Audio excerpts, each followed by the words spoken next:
তোরা যে ডাকবি পৃথিবী থেকে, সেটা শোনার জন্য আমি আল্লাহ সামি হয়েছি।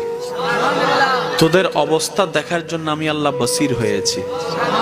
তোদেরকে দেওয়ার জন্য আমি আল্লাহ রাজ্জাক হয়েছি। তোদের গুনাহ মাফ করার জন্য আমি গফফার হয়েছি।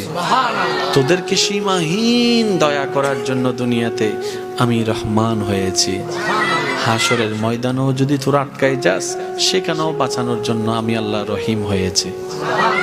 বান্দা, আমি আল্লাহর চাইতে তোদেরকে আর কেউ ভালোবাসবে না বেশি।